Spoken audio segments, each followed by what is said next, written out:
Ladies and gentlemen, welcome to the Korner podcast. I'm your host, Jared Clem, alongside the TikTok sensation, Mr. Matt Ordazzo, and the rookie, the Oklahoman, the man, the myth, the legend, Mason. Happy Tuesday to everyone except you, TCU. You suck. You made that game so bad. I started my 6th or 7th playthrough of Skyrim. Listeners to Korner know that was ranked number 1 in me and Matt's top. In my version of the top 10, my top 10 favorite video games. I love that game. I have so much, and now that I have so many mods and all the DLCs and all that stuff, this playthrough will probably take me until probably 2028. And I am down tight. No, my 28th birthday. I meant to say, which is in 2 months. I play like once a week or whatever, or even longer. I don't care. Long story short, it was so bad I had to go to something that was nostalgic and fun no matter how many times I turned it on. Because that game was terrible. That was, well, first of all, shout out to Georgia. I now put this team in the pantheons of 01 Miami, 2020 Alabama, 04 USC, the first Tim Tebow Gators team, not the second one, and 19 LSU for sure. 19 LSU, yes, but I will make this argument right now, Mason, before we go any further. Kevin had a good point. 19 LSU basically lucked out, the clock ran out because two and the boys started coming back. 19 LSU's biggest problem was they basically beat up on a lot of decent teams and a Clemson team where Trevor Lawrence basically quit halfway through the game. I was there at the semifinal for OU LSU that year, and I mean it was kind of like last night, man. I mean it felt like it was the freshman team versus the varsity team. That was when Hurts the quarterback that year? Yeah, so that would have been Hurts. So the year before that was Kyler, and they lost to Bama in the semifinal. But that game was ugly. Yeah, I mean the game in Atlanta was much uglier, and that was, I mean it was bad, man. It was awful. I will say this about last night's game. Georgia played great. Max Duggan, man. And Matt, you said this in the pre-show lobby. This makes him a 7th round pick, and this sets him bed in the 6th or 5th. This was his chance, in my opinion, because I mean, I think even before this game was going on, I don't think anybody thought Max Duggan was going to be like a 1st, 2nd, anything like that kind of draft pick, not even a 3rd, I would say. I just think that this could have squeezed him into like the mid-round, 4th round talk if he was able to at least put up a good game. Mm-hmm. I mean, he had completed maybe 60% of his passes, only had 152 yards, no touchdowns, 2 interceptions, was sacked like 5-6 times, whatever it was. Not the performance that I was expecting. I was expecting him to come out and at least keep it within some sort of possession, but scored 7 points in the first quarter, never scored again. Georgia's defense was stout. They did not miss a beat. They locked everything down, which made it very easy for Stetson Bennett to have the day he had. I mean, however you want to say about him, 304 yards, 4 touchdowns. He had a great game. So shout out to Georgia for getting that done. They're cementing themselves as the team to beat in college football going forward, and we'll see what happens next year. Maybe Stetson will switch his major, come back with the 7 extra credits that he needs, get a 26 time in college football, win a 3rd one, and then go to the Browns. 26 years old, Brandon Weeden 2.0. See how that goes. You know what the worst part is about this is that it's not all Max Duggan's fault at all. He gets maybe 5% of the blame in my book. Yes, that last throw to Q was, that deep ball was just atrocious. He Tim Tebow said it to McAfee perfectly. By the way, the McAfee cast was so much fun. Mm-hmm. It made I just had it on the regular. See, I love Kirk and Reese, but here's the thing, man. Getting a chance to listen to my boys was great. That was fun. Getting to hear AJ Hawk and Boston Connor, all these dudes clown each other was perfect. So bravo ESPN, that was very smart. Whatever McAfee touches turns to gold. Whatever he leaves turns to coal. I will say this.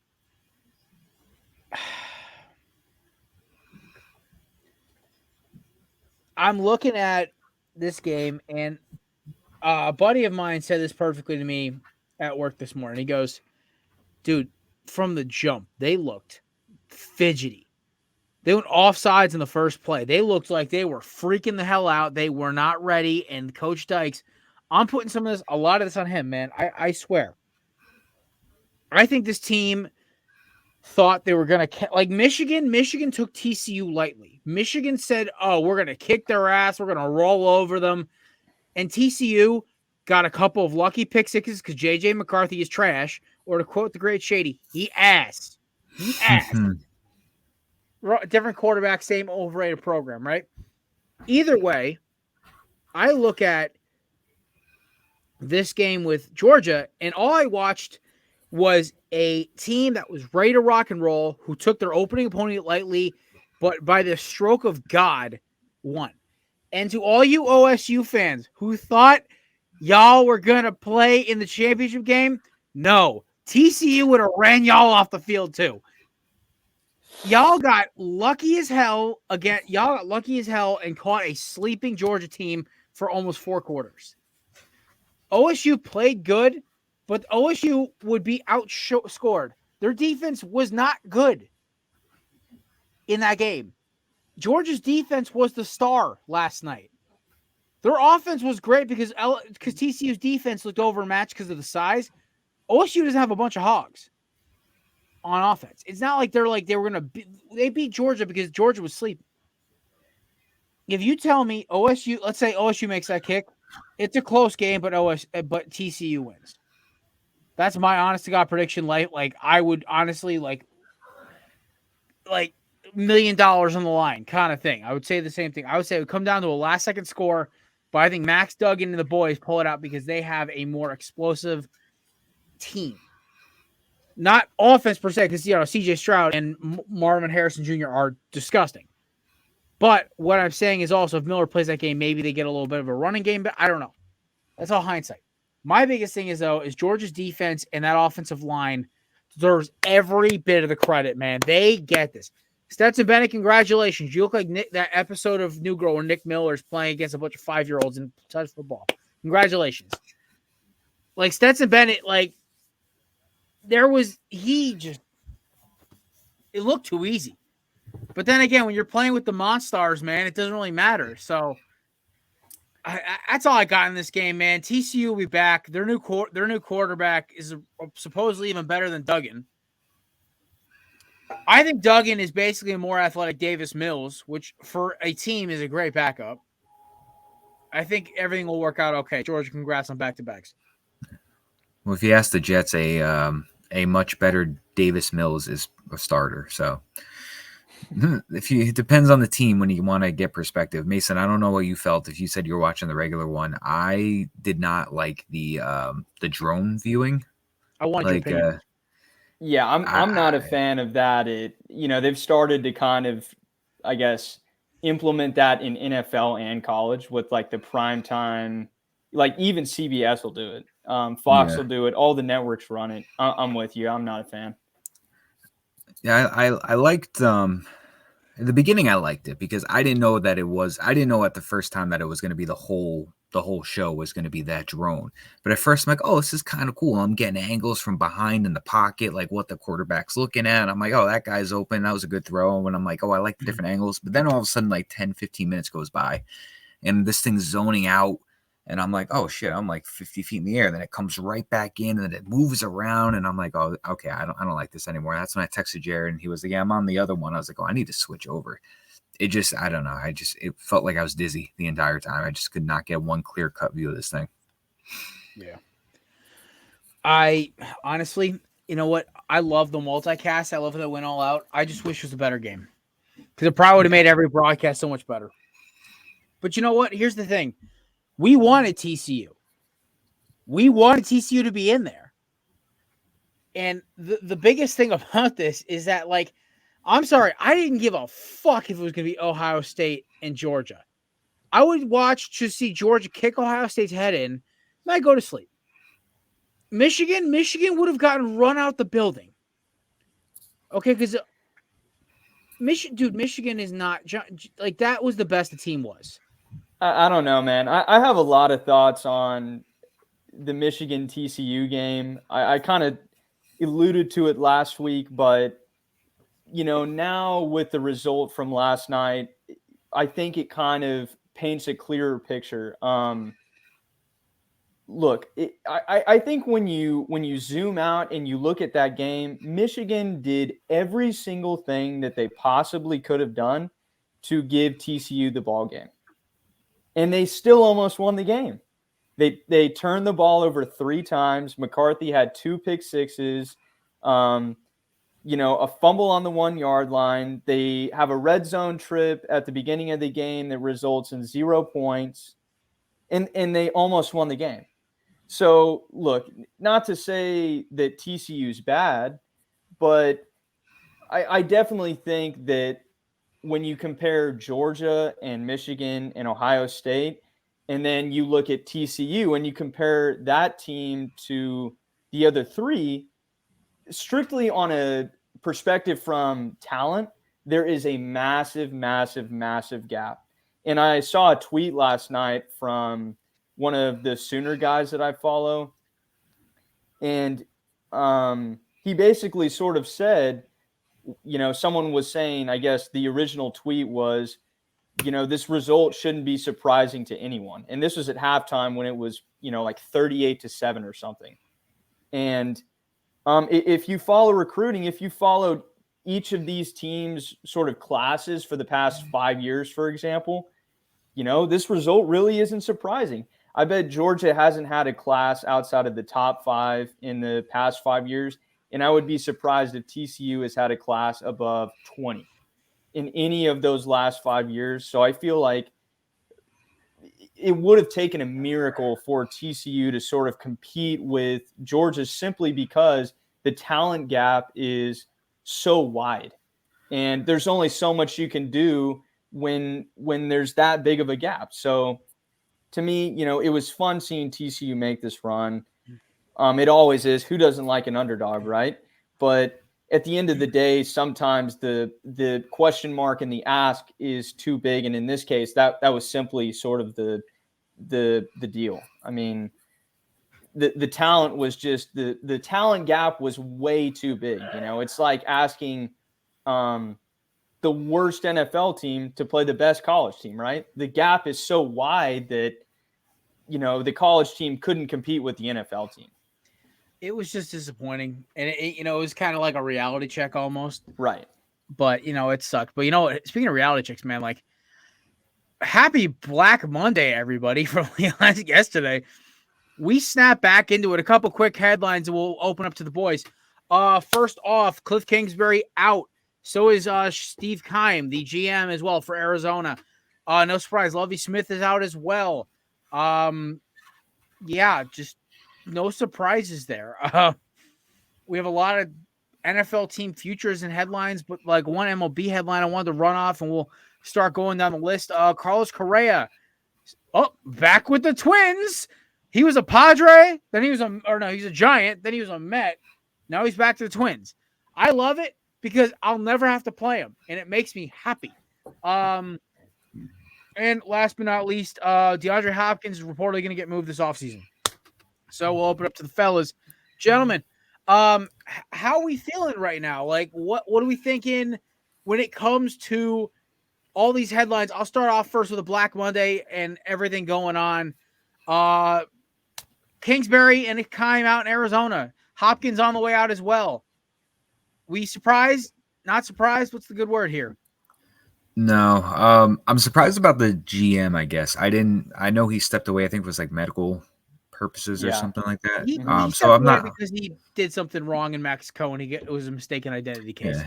But what I didn't know was apparently he was with the organization for like 2 decades for its various roles. So definitely, I guess, a big loss for that organization, just in the sense of the tenure he had with them. Not surprised by Cliff Kingsbury firing. They're going to move DeAndre.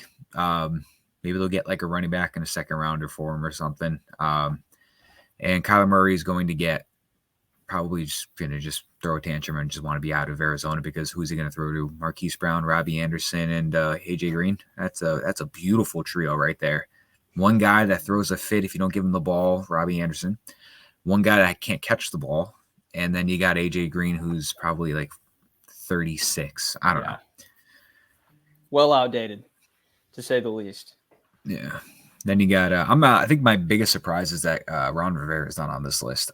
I thought this guy should have been canned. I mean, he's not a bad coach. He's like Kirk Cousins of the NFL. This man will get you. Well, I shouldn't say Kirk Cousins because he had a great season, but this man is pretty much like a Wentz, where he'll give you like 7 to 9 wins at best currently, and that's all you're gonna get. He puts in the guy that dug him. We all talked about the sport, but the guy that dug the hole that they were all sitting in, just fucking dying, and they decided to put him back in when the playoffs mattered the most instead of the guy that got them out. For that alone, he can't make the right decision to get him out of there. Carlos Correa, we talked about this. He has signed so many deals. He's signed for 27, I believe, years in total for $700 and something million. He's finding himself back in Minnesota at the end of the day. Like Jared said, I don't got to play him. And if I play the Twins in the first round of the playoffs, we're probably just going to sweep them like we do every single time we play the Twins in the playoffs. So I'm not worried. And to top it off, I think Roquan Smith got 5 years, $100 million, largest contract by an NFL linebacker in history, I think, and he represented himself. So I think that's pretty impressive in my opinion. I mean, he played great in Baltimore, so I'm like, good for him, and also good for him getting out of that shithole known as the Chicago Bears. Mm-hmm. Mace, headlines we rolled through. How you feeling? What's sticking out to you right now in some of the headlines today? Yeah, dude. I feel like we didn't mention, but it's sounding like McVay is also out in LA. I think that's huge news. Obviously, I mean, you guys have heard about that, right? Yeah, I didn't hear this one yet. Broadcasting. Well, it's not official, but he's saying that he needs to take time to consider whether or not he wants to come back. He also said this last year too, Mace. Well, but this time he's also allowing assistant coaches to talk to other teams and interview. So I think that at that point, he's definitely sort of taking it seriously and probably, going to give it, a pretty good amount of thought whether or not he wants to come back to the absolute dumpster fire that they will be probably for the next 2 to 3 years. And then also Lovey. The Texans, it seems like they can't do anything right, man. I mean, they've been bad since they traded. I guess they were okay after they moved off Hopkins, but ever since the whole Watson incident has happened, they have been, just an absolute tire fire. Who knows what the next move is? Probably draft a quarterback, right? But, I don't know who you go and get in terms of a head coach who can provide you with a little bit of stability and give you some promise going forward and kind of settle things down. Because I think, being from Houston and knowing Texans fans and growing up going to games and everything, people are very, very, I guess fed up would be the right word with the direction of the organization, particularly with Cal McNair, the owner, and some of the moves that the front office has made, starting with the Hopkins trade, dealing J.J. Watt, the way that the Watson situation kind of came down. So, people are very upset here. They don't really know what direction the organization is going in, and I feel like people here are just kind of, they're fed up, man. They're almost like done with the organization. I will say this with the Texans, man. They're an easy team to root for because they don't really do anything wrong, except for the fact of the way they've handled their offseason. They become like a meme. If I'm the Texans fans today, I'm hoping for two things. One, we draft either CJ Stroud or Bryce Young. Everyone knows I prefer Stroud over Young because I like upside. I will take a bad year as a rookie for 3 years after that at an all-pro to at least Pro Bowl level. I will wager that because the Texans aren't winning a Super Bowl next year. Newsflash. Right. Bryce Young may be ready faster, but I would take CJ Stroud's absolute bazooka of a cannon and his ability to work the pocket and his pro readiness over and also I worry about Bryce Young, man. I do too. Dude, I think he's undersized. He's like your size, right? He's like a slender guy. Yes, small. I would say definitely underweight. And I was talking to my dad about it last night. How many smaller, undersized guys in terms of quarterbacks can we say have been super successful? Obviously, Russell Wilson, Drew Brees, Montana was a little bit smaller. But, I mean, those guys come around, every Hurts 15 is years? But he's built like a fullback. Right. Yeah. So it's just I'm with you, Jared. I feel like going with the bigger guy in Stroud, he's not undersized. He's not small. He's got a massive arm, and he's still mobile. I think he's a more pro-style quarterback and a safer bet than Bryce Young. Bryce Young might have higher upside to some people, but I just feel like the gamble on Bryce Young, the chances of him panning out to me are much lower than a guy like Stroud. Yeah, speaking on the Texans situation, and with my extensive resume of just my team has terrible ownership, terrible philosophy, picks in the top 10, 90% of the time, never has a chance, just like Houston. I feel like I can speak very confidently when I say that they need to just get rid of this owner. The owner, well, they can't, but the owner needs to sell the team. They're not going to win under this current owner. I don't really care for Nick Caserio. I'm willing to say that their next head coach is somewhere on their roster, because if you just examine their decisions with McCauley and then bringing in Lovie Smith, Jared and I were talking about it as soon as they hired Lovie Smith. We all said it's one and done, because I know Jared likes Lovie Smith with his defense and everything.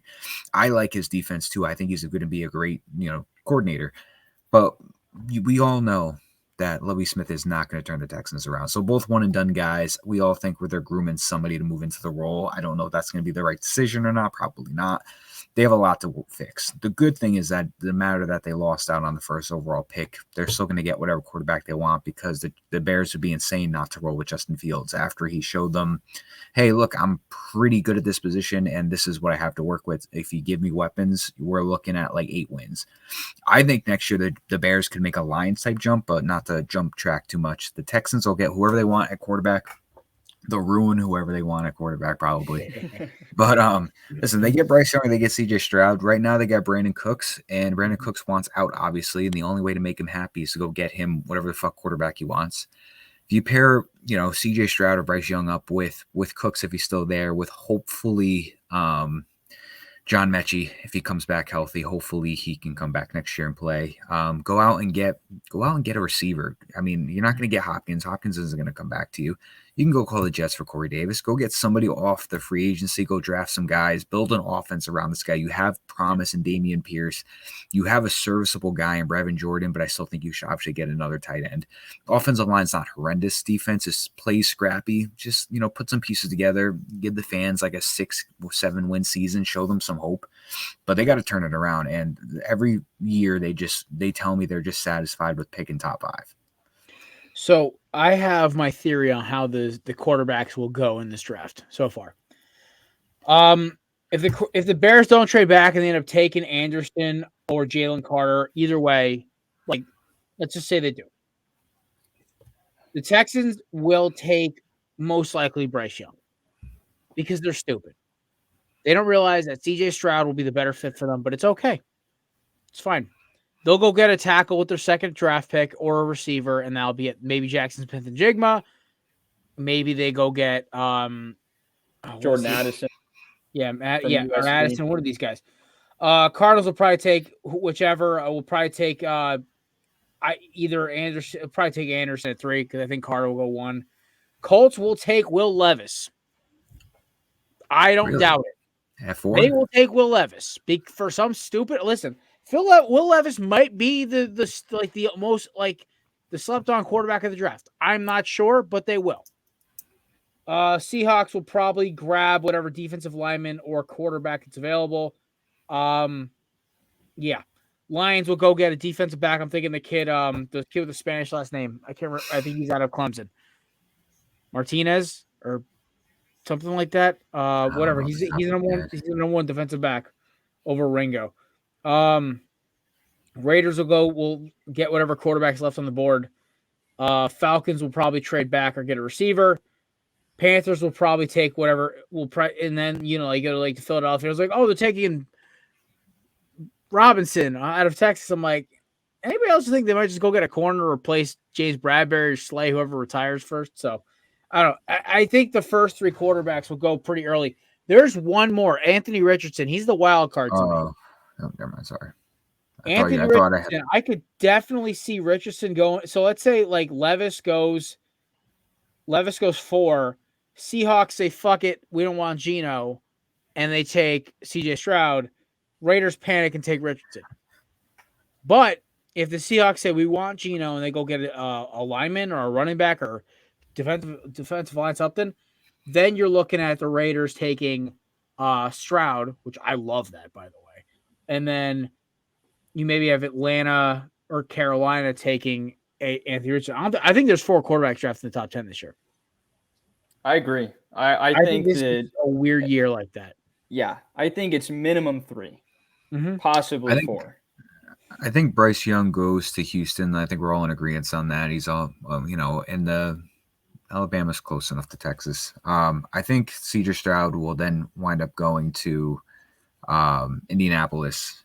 And then I think Will Levis is going to slip down to 7 and go to Vegas. I can see, because I know they're already going to trade Carr, and anybody that thinks that Stidham is the answer needs their fucking IQ checked. So it's going to go to Will Levis in Vegas to me. And then Carolina, I think is going to wind up either. It's tough to say they're going to take quarterbacks right now because you don't know what they're going to do in the offseason. But at this moment, I think Carolina should take a quarterback, probably be like Anthony Richardson or whoever that's going to be. And that rounds out that top 10 right there that I'm looking at, because Philly is obviously not going to take quarterback. You think they go offensive tackle? No, they're not. They know they got 4 or 5 more years with Mailata before they got to pay him. Johnson's got 2 more years left. They won't do tackle this year. They also got Driscoll, who's got 2 more years left on his deal, and he played great, honestly, when without Lane Johnson in the lineup. Mm-hmm. They got Anthony Richardson going to the Jets right now in a mock draft. I love that, by the way. So I can very much get on board with that, but I want a veteran on my team for him to sit behind, because Mike LaFleur already came out and said that they did Zach Wilson wrong, which doesn't change my mind that he's not the guy for us, but they're pretty much saying he should have sat for a year. So if like Mason and I were talking about earlier in the chat, if the Jets, let's just say, go out and they trade for Aaron Rodgers, I would be thrilled. But draft Anthony Richardson at 13 and let him sit behind Rodgers for however many years Rodgers wants to play. 1 year, 2 years. He's got 2 max. So let him sit behind him for a year or 2, and that'll satisfy me. But I don't want to take a rookie in the draft right now, and that be the only guy I have on my roster. Right. Fair. Because a QB battle of Zach Wilson and Anthony Richardson puts you in the same exact spot that you were in this year. Probably a 6 to 9 win season in a tough division. And I mean, your fringe playoffs, maybe if things go your way, maybe you sneak in at the 7 seed, but it's just, you're back at square one, right? I mean, there's no unless Richardson is like the next Lamar Jackson, which I guess there's a chance, but it's not a smart move, from a team who is probably ready, like a veteran quarterback, kind of like we were saying, away from being, I don't know, maybe almost like a Bengals type team, sort of. So PFF throws a freaking hand grenade into the draft. I love this. This is great. So they're not the first team. They're not the first source I've seen have Indy trade up to 1.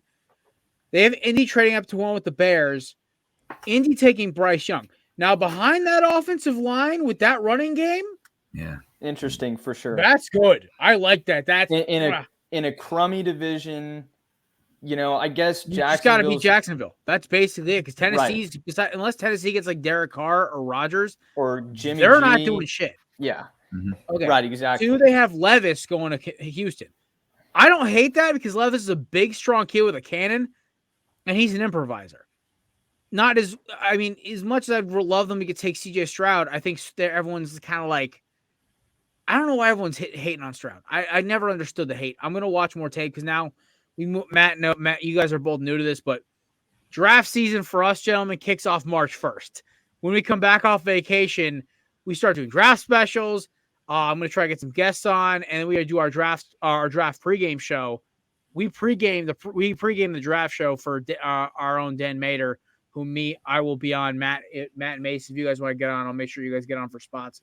But it's the Belly Up's biggest draft show. We have a great time with it. So shameless plug.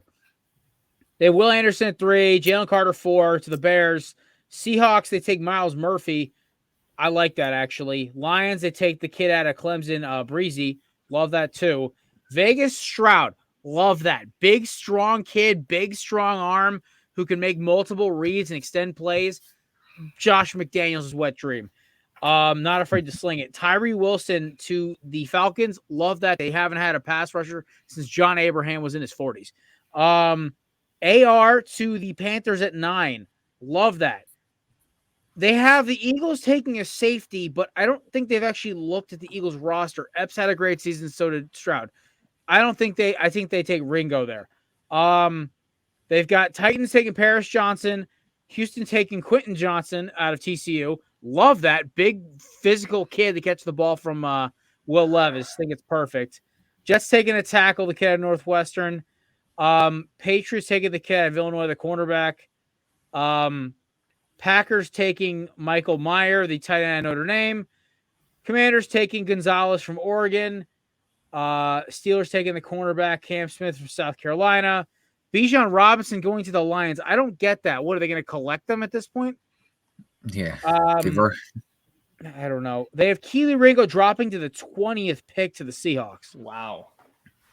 I don't see how he goes outside the top 10. He's not getting past Philly. I swear, Jonathan Gannon or whoever the new DB coach would be like, I get a cornerback who runs a 4.4 and is 6'2" and can learn from Darius Slay. Oh, hell yeah. Give me that right now.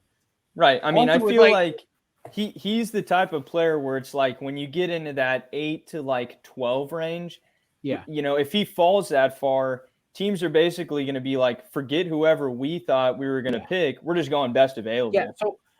So for me, it's like when they were like, oh, Eagles take a safety. I'm like, we got Epps, Gardner Johnson's probably getting re-signed. And we also got the kid Blankenship, who's played amazing while Gardner Johnson's been out. Why do we need a safety? Now, a cornerback to replace James Bradbury, because he's going to ask for way too much money at his age, and we just won't be able to pay him. Like, go draft your corner. We have McPherson, but he's a special teams guy. He's a good corner, but he's not elite. And that Eagles defense, to work the way it works, needs 2 guys who can lock you up for the first 20 yards. And also, Johnson is a ball hawk, so you can kind of get away with having a rookie cornerback on his side of the ball. That's my thinking. I think Bijan Robinson to the Lions is the other dumb one. I think, honestly, I would love to see him go to Arizona or some team that just desperately needs a road grader with some speed. But we've been ranting about the draft for too long. What do you guys think? Where do you guys think Hopkins is going to go? That is a $1 million question. I'm trying to think of, because obviously it's easy for me to say my team because we need a lot of things, but I'm trying to not be that guy. So if I had to pinpoint one team that I could put him on right now, via trade, obviously. Oh man, imagine him in Cleveland, reunite with Deshaun Watson, him and Amari Cooper. That'd be nasty, but Cleveland's got so much freaking cap space tied up. I don't know what the hell they're going to do. I don't even know what they have draft picks wise too after that trade. Also, apparently, so people think that they're cutting Kenny Galladay after the season. They realize how much dead cap the Giants would have to eat to do that. Oh yeah, that too. Yeah, they wouldn't be able to return that. They would literally be screwed. They have to keep his contract, which is hilarious to me. Yeah, dude, I love us. Somebody told me he was north of 40 dead cap. If they cut him, it's a lot of money. He signed a $70-something million deal, I think it was, for like 3 years or some insane thing. It could be wrong. It was something wild, but I don't know. I could see him with New York. Or Adoree Jackson, who's just shit when he's on the field. I could see him with the Giants. I could see him with Pittsburgh too. Just pair him up with because I don't know what they're doing out there. They got rid of Chase Claypool. I'm not sure the details of Deontay Johnson, if he signed anything or what his deal is. But if you put him in, I would give Kenny Pickett all the weapons right now, because if the Jets just did their job, the Steelers would be in the playoffs right now. So I think, which also I don't feel bad for Steelers fans. Everybody's saying, "Oh, we had to put the Jets did us wrong." Listen, if you're putting your season in the hands of the Jets, there's something wrong with you. So your team either needs to look at themselves and be like, "Wow, we need to do a whole lot better." I don't want to hear it. You guys should have done better. You should have beaten us at week 4 of the season. You lost to Zach Wilson. So I don't want to hear it, Steeler fans. I can see him there. I can see him in Cleveland. I can see him in New York. You could throw him up in Chicago, Detroit, anywhere. Chicago. I don't know. There's a lot of places. The biggest thing with Hop is like he's a plug and play guy. The problem is, who wants to eat that contract? Jacksonville is not afraid to pay people, obviously. No, seriously. Like, you get him with Doug Peterson sitting there like, you're telling me we get another receiver who could be possibly overpaid, who's disgruntled with Arizona? Oh, yes. Listen, man, I mean, DeAndre Hopkins and Christian Kirk reuniting with Zay Jones and Marvin Jones and Evan Ingram. That's Calvin Ridley's coming back. I forgot about. So I don't think they'll go after him because they have Ridley coming back. I forgot all about that. Yeah. I look, man. I think the Patriots are in this mix. I really do. I feel like we don't have a number 1 receiver. We've got that number 14 pick. I don't think we would move that for him. Oh, y'all doing a quarterback first? Oh, we've got one, baby. he showed that. I 3 INTs. I think he's good enough, man.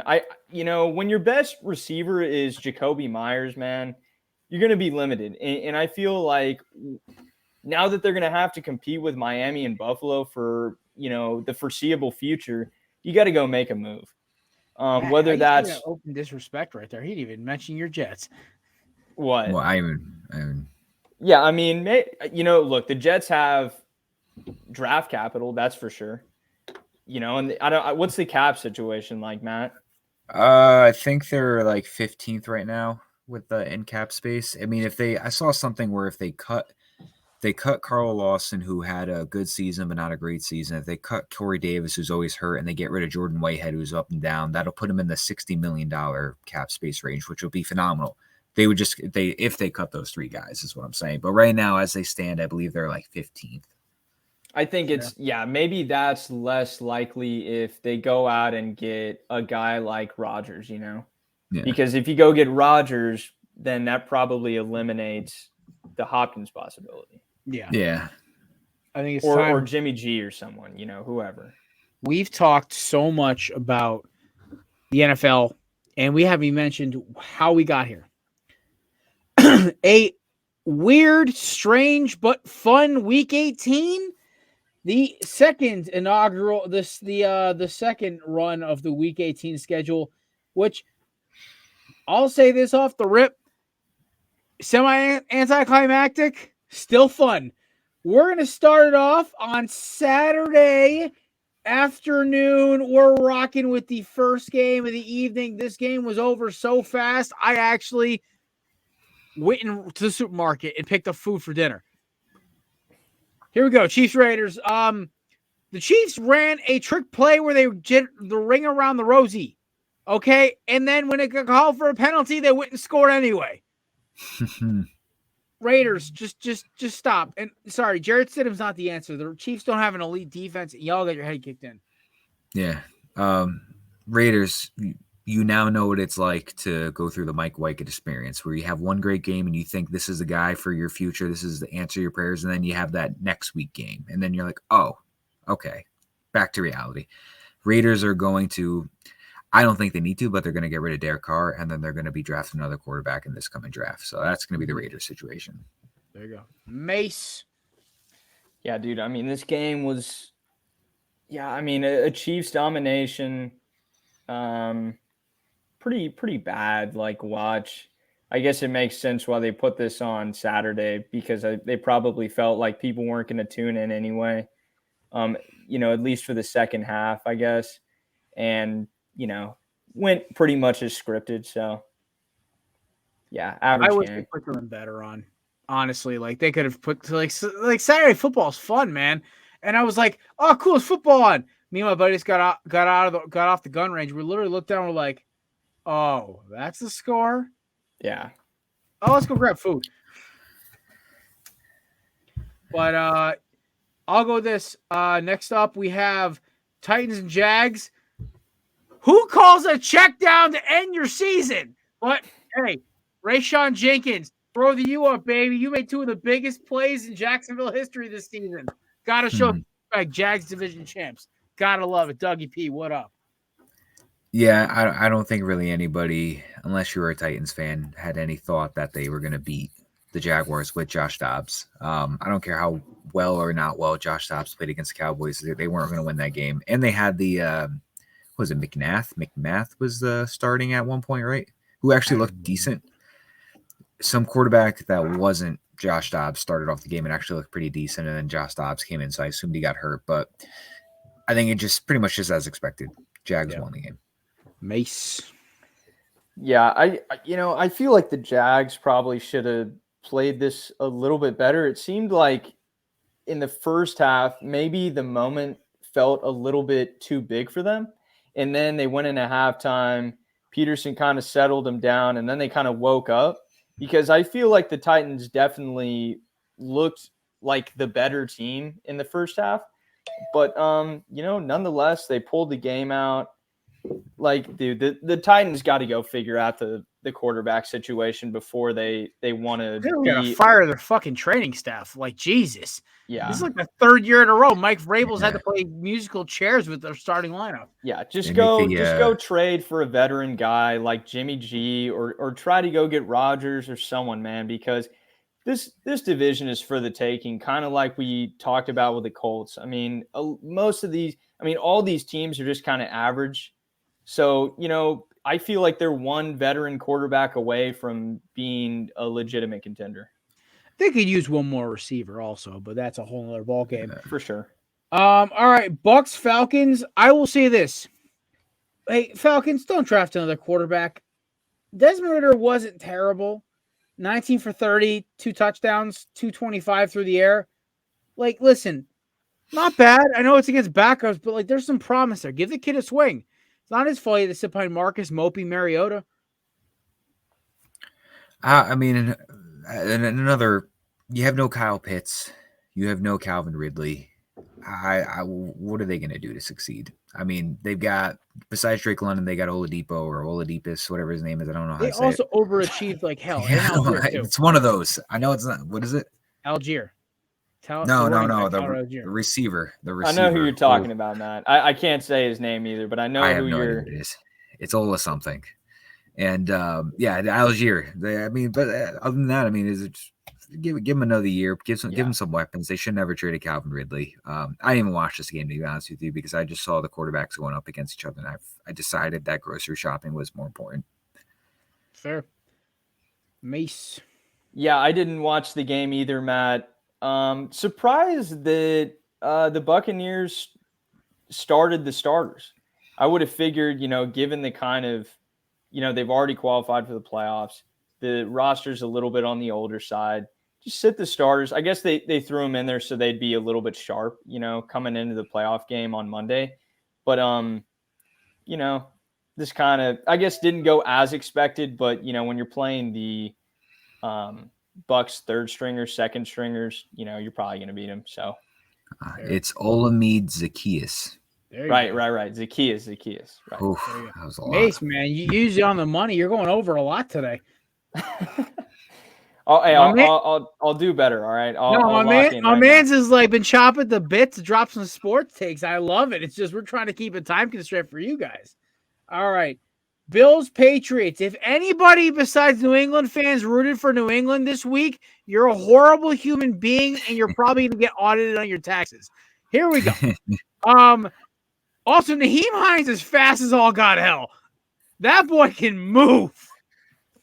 Holy shit. Also, Patriots fans, do not blame yourselves. The Jets screwed you over. Yeah. I mean, hey, it's been 39 months since the last kickoff return touchdown for the Bills, which translates to 3 years and 3 months. So the 3 was all around there, that game. I credit New England because they put up a pretty good fight. I thought it was going to be more of a blowout.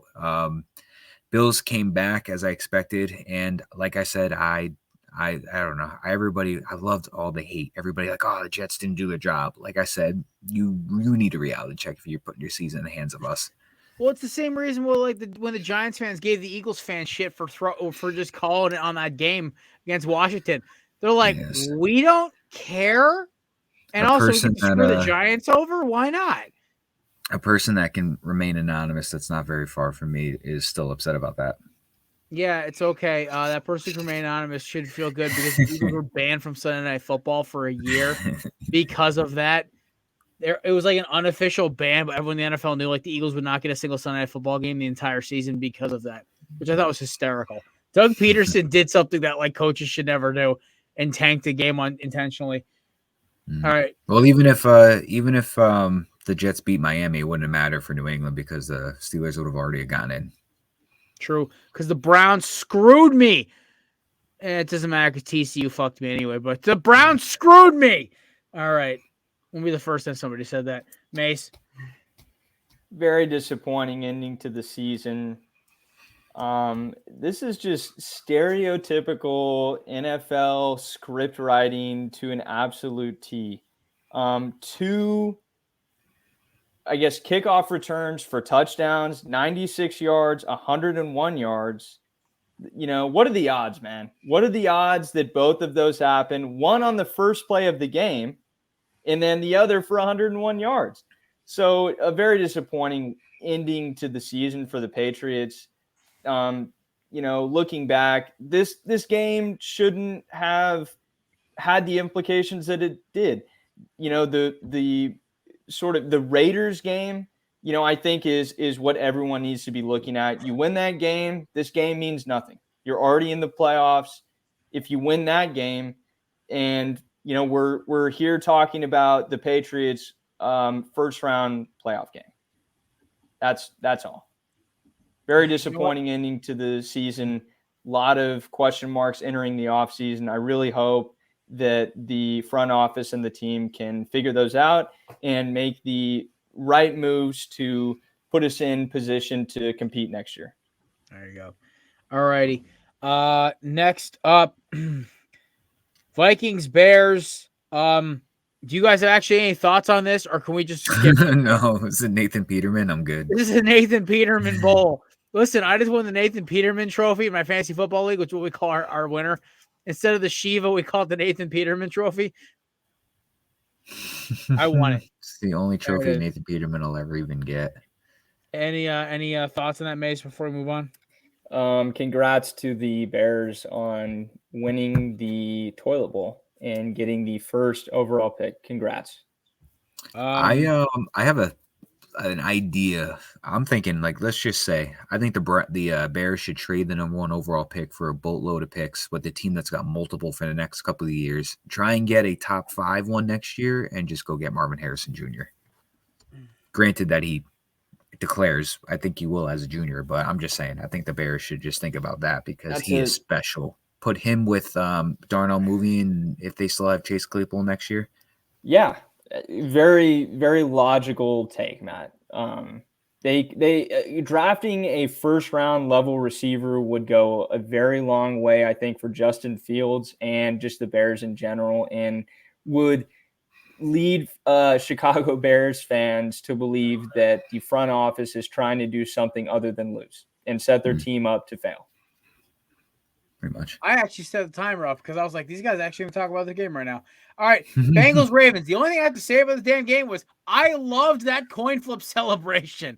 That was perfect. I loved it. Just Joe Mixon, man. salute, sir. So obnoxious. Because that coin flip shit, I heard that rumor. I got mad for Cincinnati fans. That was funny beautiful. to me. Good job, Joe. Yeah, I don't have any thoughts on the game. I'm just waiting for the playoffs. We all know they're both going. I just want to see if Lamar's even going to play. He's not. He's going to be a Dolphin. Mason? Yeah, pretty much went as we expected. Did Hundley even play? I didn't watch any of this game. Anthony Brown the entire game. Okay, yeah. So it's like you couldn't even throw your second stringer out there. If Lamar doesn't play, man, it's going to be very, very, very bad next week.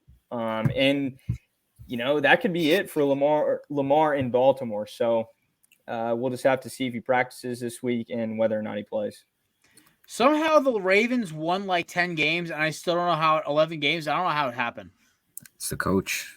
I don't know. Like I looked, I'm like, wait, when the hell did they get 11 wins? Yeah, that defense is good. There's that one team every year. I look at the standings, I'm like, wait, what?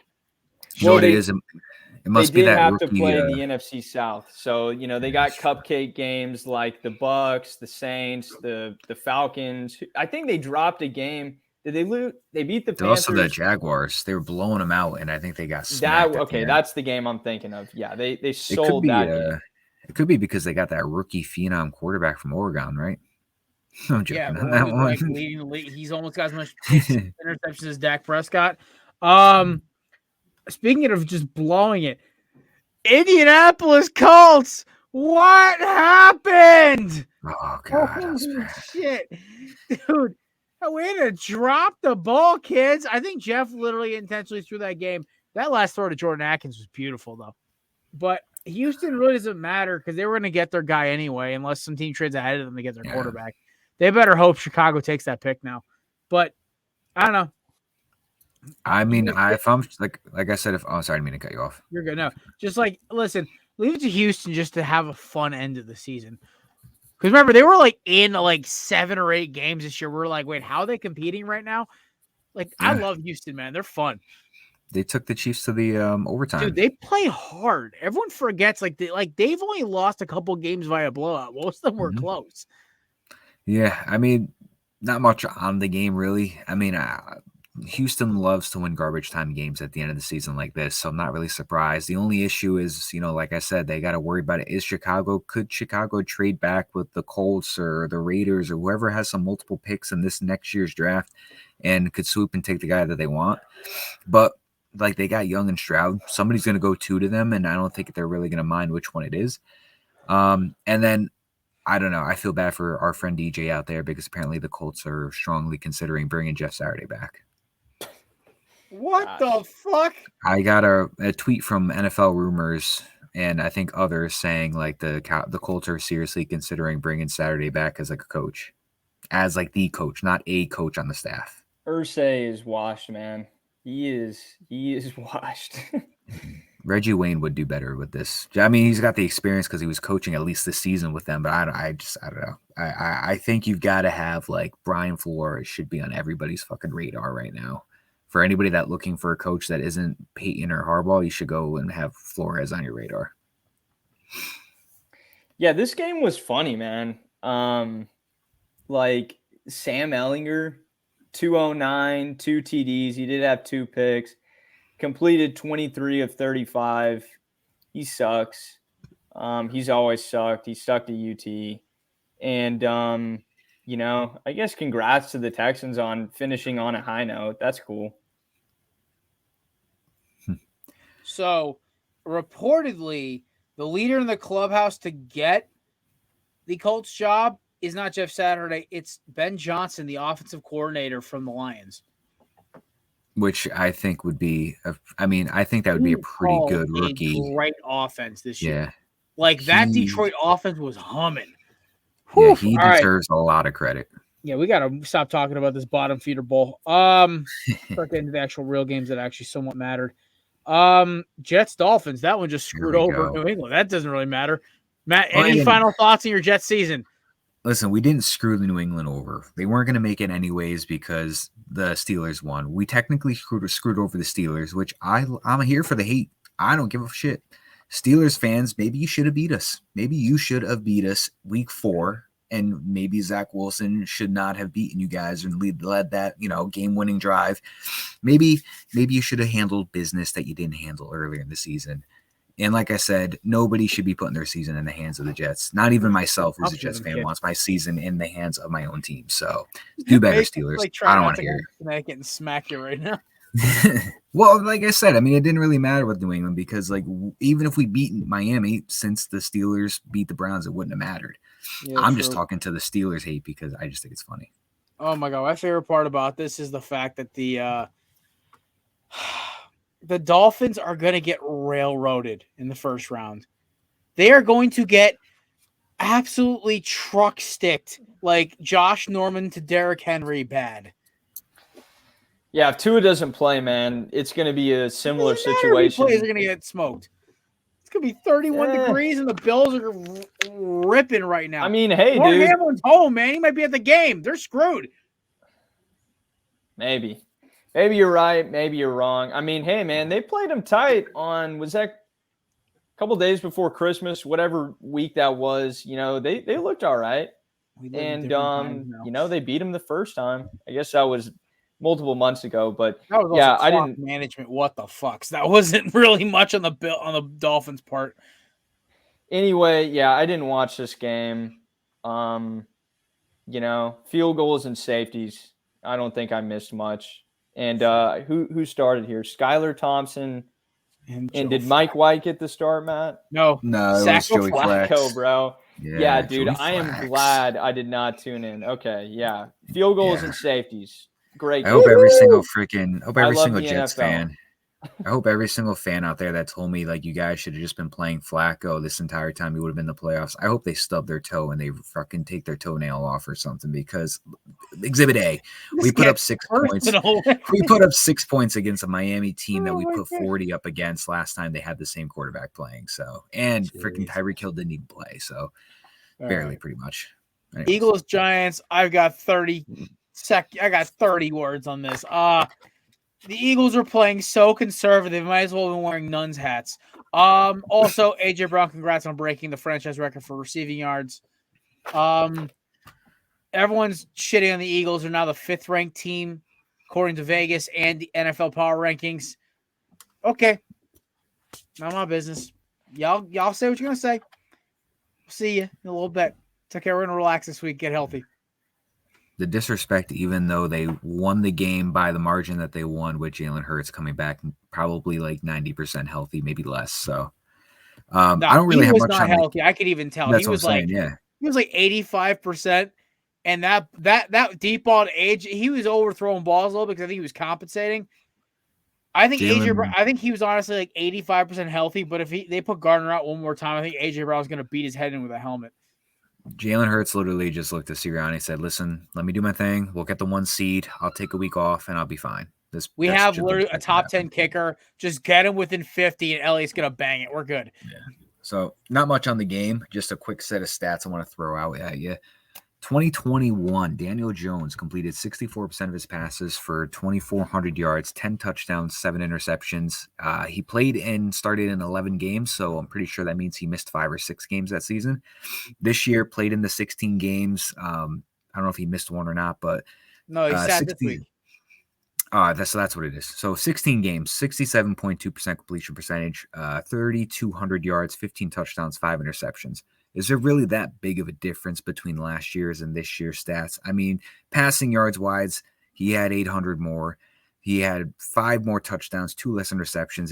His completion percentage, raised by 3%. And this is all given the fact that he didn't play in like 6 games last year. Yeah. So what I'm trying to get at is I don't really think there's that much of a progress between the guy. I think he's blindly fooling everybody out there. And I think if give him some more weapons, I think he'll do better. But I mean, right now, I don't see how stats wise that can tell you that that's the guy for your franchise going forward. All I'll say is this. Welcome back to NFC East, Danny Dimes. I love those 1.5 free wins every year. All right, Mace, anything on this Giants-Eagles game before we hit the home stretch? We start speed running these a little bit? I literally got nothing, man. I didn't watch the game. You know, the Giants ran out there with the second, third string guys, and this went pretty much as planned. So basically, the Eagles played at half speed like a preseason game, and the Giants ran backups out there. It was the worst game to watch of all time. Speaking of horrible games to watch, Panthers beating the Saints. I got nothing else on this game. Sam Darnold played his way into getting a great backup job next year. Yeah, nothing on the game, just the fact that I'm very surprised that every mock draft that I've looked up so far does not have the Panthers taking a quarterback in the first round. So I don't know what that means. Signing a quarterback. Oh, maybe. But yeah, Big brain moves here.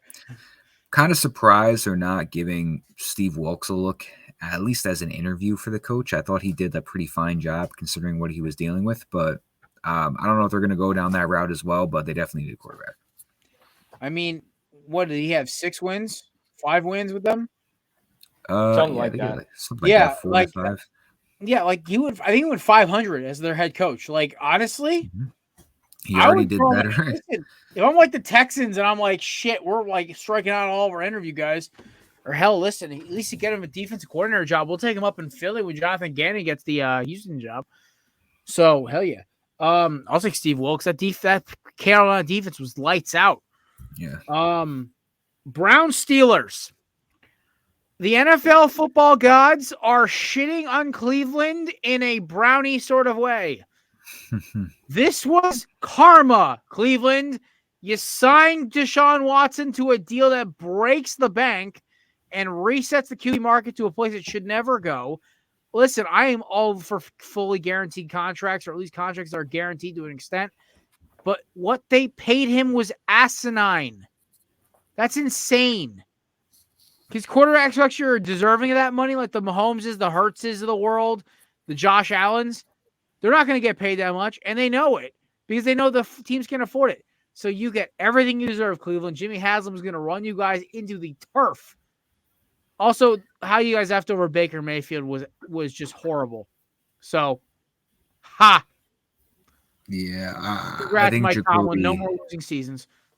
Jacoby Brissett has been playing better than Deshaun Watson. I mean, this guy had 19 for 29, 230 yards, 2 interceptions, 2 touchdowns, QBR of like 40. I think he had like a rating of like 84. Like, I don't know. I haven't seen progression from him that much this whole season, so that kind of worries me. If he had like 6 or 7 games, he didn't really show much promise. Like, how was an offseason really going to fix anything? So we'll see how that goes for Cleveland. Steelers, on the other hand, have some promise in their future. Kenny Pickett's doesn't look. Kenny Pickett looks middle of the pack, but he looks like he has potential to make a step next year if they give him some more weapons. I mean, the kid didn't look terrible. He had them in playoff contention, so he's going to earn the job next year. Only the chart. Mason, you have anything on this game before I move on to the next one? Nothing, man. I figure you'd have some kind of joke about the Steelers and the Browns right now. Nothing, man. Fair enough. All right. Chargers, Broncos. Broncos country. Let's ride? That I literally have sitting there looking at this like, wait, what? Okay. Leave it to the fucking Chargers to find a way to screw up resting starters. Mike Williams is questionable for next week. Good job, dummies. I mean, I'm almost very surprised of that decision. I mean, Brandon Staley is a amazing coach from what we've talked about, right? I don't understand why I'm joking. I fucking can't stand that guy. But I don't know. I was talking to my brother-in-laws the other day. They wanted the Giants to start their starters, and I'm like, listen, like, why? You can't increase your seeding. You can't get any better than you are right now. Rest the starters. Don't let anybody get hurt. What happens if TJ Edwards hits freaking Saquon? Like awkwardly, he goes down. Dude's ACL torn. Season over. It's like, dude, like he's your offense. Yeah, it's the same thing with I don't understand. Like the Eagles had to play their starters because they had to. They sat Miles Sanders within like a quarter. They had Hurts running all these conservative play calls. Like, guys, it's like injuries week 18, 17 are a real thing. Sit your guys. Yeah, and there was nothing for the Chargers to gain, and they went out and played their starters, and Mike Williams got hurt, and that's a big loss for them. So I think the Jaguars could take advantage of that next week, but that is just my thought of just Brandon Staley sucks. Fair. Yeah, I got nothing on this game again. Pass. Mace is just like, yeah, I'm done with football. Football's dead to me. These week 18 games, man, typically they just suck. I mean, like they're going to add an 18th game in like a 19th week at some point. And it's like, dude, what are we doing here? Like 90% of these games mean nothing. There was like 5 or 6 games that literally had playoff implications. So it's like, all right, we'll skip Cardinals 49ers because that was just as expected. That AJ Brown flea flicker like had everyone fooled. Like maybe the Cardinals are gonna give a shit today. Nope, they're done. The only thing Seahawks. the only thing I'll even say about that pass game we just skipped is I think everybody should be throwing anytime touchdowns on George Kittle in the playoffs because Purdy loves that man. That's all I'm just gonna say. Oh yeah, slam that. Rams Seahawks quickly. Come on, LA. You had such a shot at giving us playoff Dan Campbell. Are you kidding me? Listen, I love Geno Smith. I love he's getting his shot, man. And listen, nothing would make me happier than watching them upset San Francisco, even though I know it's unlikely. But like, dude, like San Fran versus Detroit is like must watch TV because like Detroit would probably lose, but they would like take them the 12 rounds. Like this would beat up and demolish San Francisco. So, and also Dan Campbell's quotes during playoff weeks would be amazing. Yeah, my heart was hurting when I saw the Seahawks win in overtime. I really wanted to see Campbell in the playoffs. I thought that would have been the ultimate Cinderella story, and I really thought that they could make a run in that playoffs. Like they really could have done some damage. Like the 2019 Titans that just went all the way to the championship game that nobody thought was going to do anything. But other than that, I don't know. I can't stand Seattle. I had DK Metcalf. I needed 50 plus yards. He got 40. And they even went overtime and they had him on an offensive PI or whatever it was. So I would have hit that one. But other than that, I don't know. Baker could go back to the Rams. We don't even know who their coach is going to be. I've heard if McVay leaves, Donald's out. So it'll be an interesting offseason. Apparently, what's his face? They haven't ruled out. Stafford ain't coming back. Hasn't ruled out yet. I wish I brought my cowboy hat and a cigar down because my next game is gonna make me laugh. Anything quick on this game, Mace? Yeah, I'm just excited to see what the future holds for Baker Mayfield. I feel like he's, over this past month and a half, he's definitely shown that he's capable of, being a starter somewhere. Maybe, I don't know. A lot of these teams who need quarterbacks have pretty good first round picks. So we'll just have to see. But I feel like he showed that he can hang, and if you give him some talent around him, he can definitely hold his own. So interested to see what happens with him. Quick question for both of you guys. Do the Seattle Seahawks extend Geno Smith multiple years and make him the starting quarterback next year? Depends on what happens next week. If he puts up good numbers and they lose, I think they still extend him. They put up decent numbers and they win. Oh, without a question. If they get their head handed to them, no. They will either go get a guy or they will draft one. Okay. Agree with Jared. Right. How about them Cowboys? I hated watching this game because I despise Sam Howell for how he was in college. But sweet baby Jesus, that one felt good. Oh, my God. Dak looked terrible. And I just, oh, my Lord, that was funny. And now the Cowboys have to play Tom Brady at home. Oh, God. Listen, like the Cowboys are favored, but man, if you want an easy cover upset, like I don't know, man. Like, I don't know if Dallas quit halfway through the game or they just said, fuck it, we're losing. Like, but wow. I kept checking out that game as much as possible. I was like, is this really happening right now? Or am I getting punked? Like this? No, the Cowboys going to come back. Like this ain't. No, I guess Dallas said, fuck it. Next week. Yeah, you would have thought this would have been the classic Dallas thing where they shit the bed and then the third and fourth quarter they start to come back and make a real close game. So very surprised that they didn't even put Cooper Rush in like earlier than they did.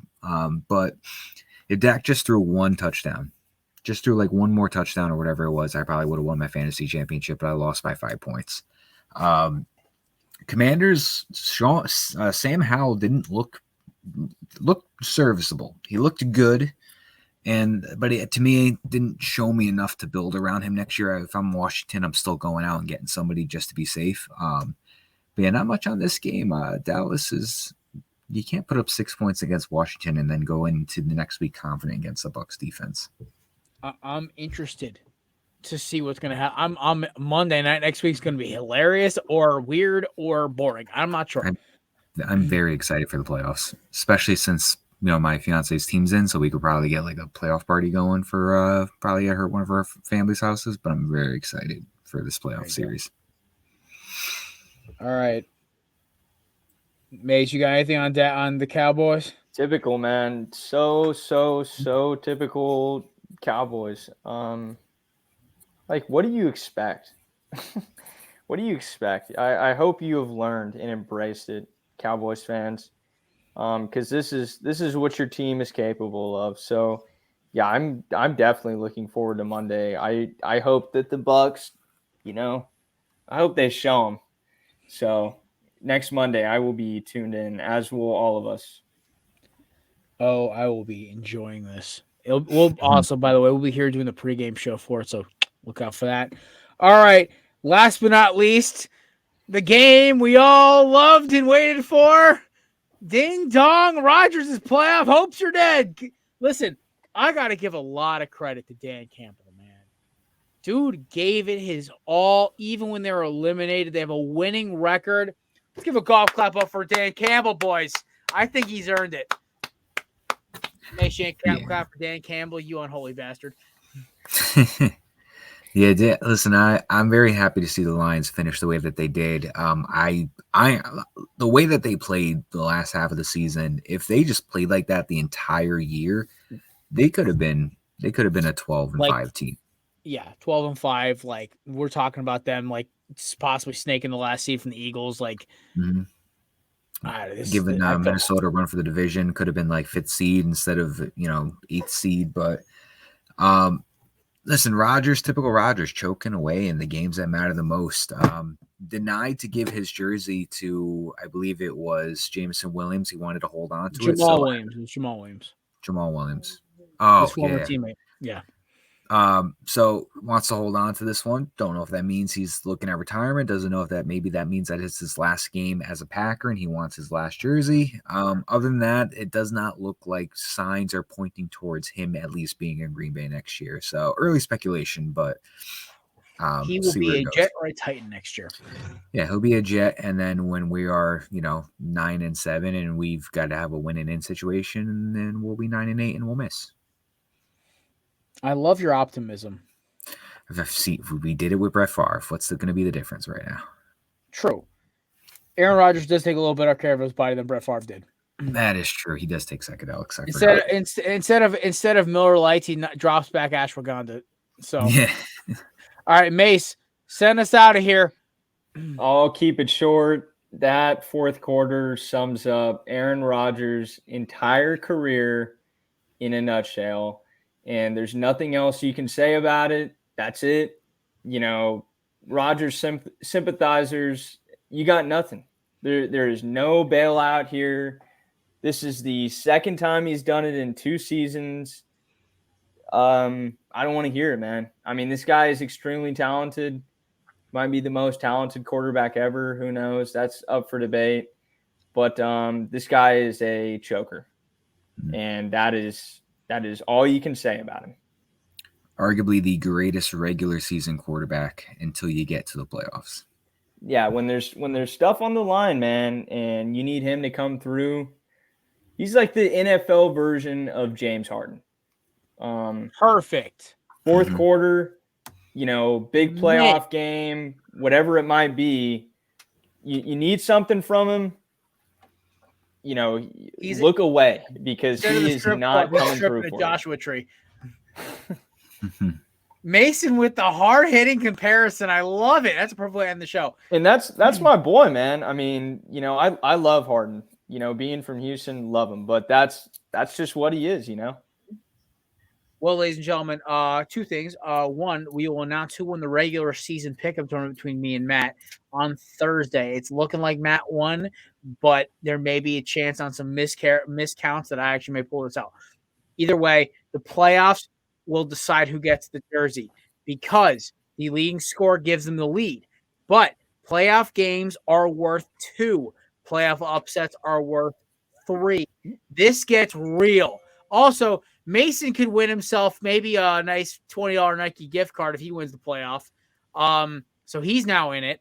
So this could be a really, really fun competition here. So that being said, playoff football begins Saturday. We'll see you there.